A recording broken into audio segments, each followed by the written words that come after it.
Greetings, YouTube.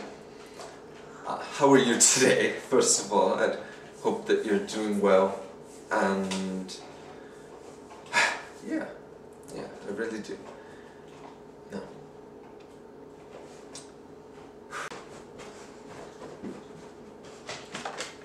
Death has recently taken a toll on my life, and I just want to share it with you a little bit.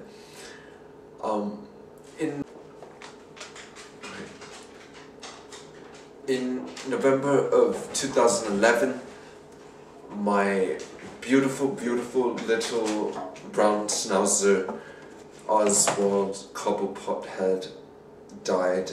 I was there when he died. I was holding him when the nurse or whatever you call it, the vet, injected him with the poison and stuff.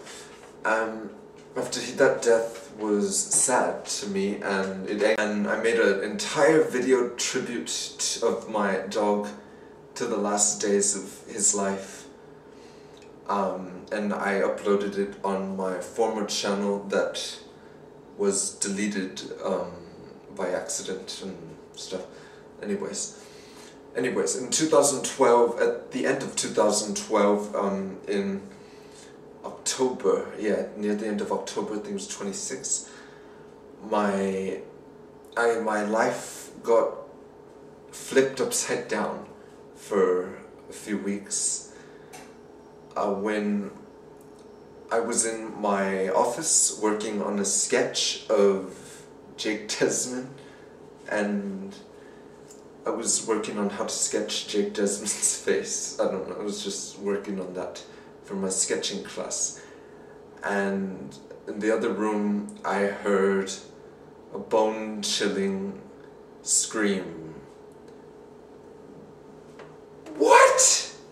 Like, it was so loud I can't even repeat it, but it was just a loud what, and at that moment I knew something was wrong, so I ran out of my room, ran downstairs to my mother, and she was crying so loudly, and I said, "Oh my gosh, something terrible has happened, obviously." And she yelled while holding the phone to her head.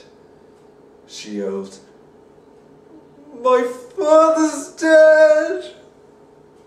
And she was just in tears, and I just didn't know what to think. Like, so many emotions go through your mind, but my reflexive response, it wasn't tears. That's the thing. I don't know, it just wasn't, no, tears were just not the thing that came to my mind at the beginning. I just thought of how many times in my life that I could have spent more time with him, but I didn't have the ability to spend more time with him because he lived far away from where I live, extremely far, and I so much wanted to know so much more about him.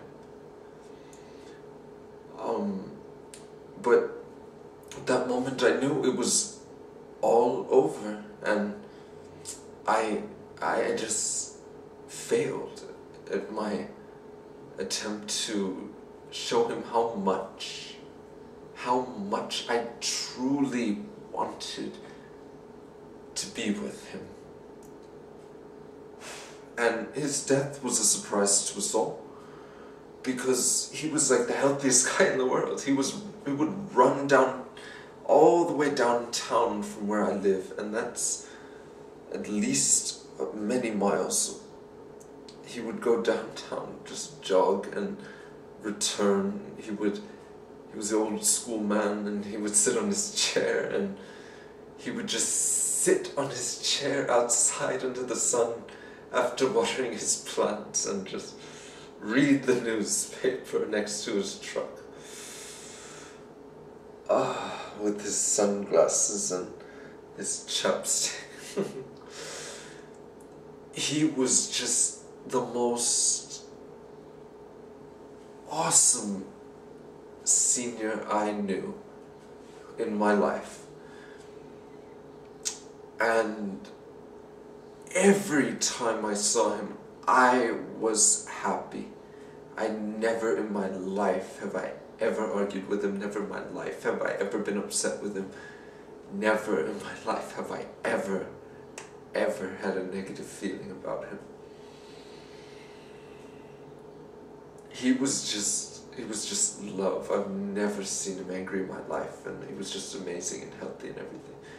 But he held a secret that he had a bad blood pressure, and he had been falling a few weeks before, and when I heard that, I knew something was wrong, because that's what happened to my dog. In 2011, he started falling, and eventually he just died.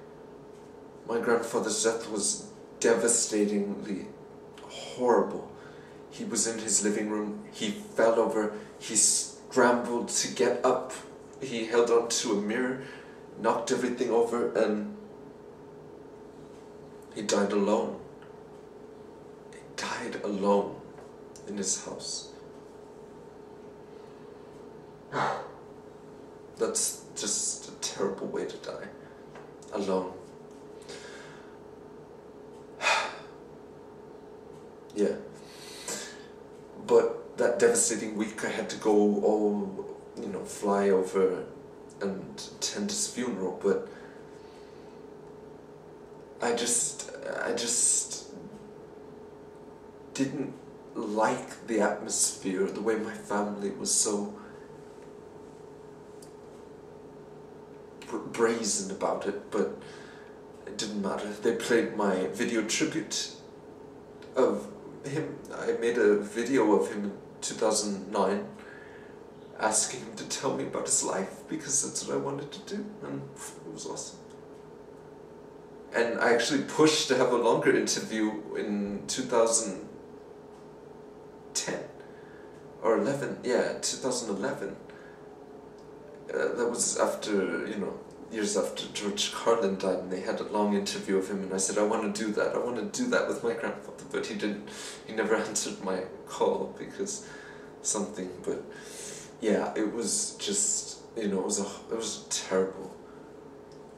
terrible funeral too, because the priest of the church that he went to, attended for his entire life, he said, no, I will not work on this time, it's already the end of October and everything, and he was buried on Halloween. He was buried on Halloween. So never forget what day. When I returned, I tried to get myself back into school mode and working and everything like that, and then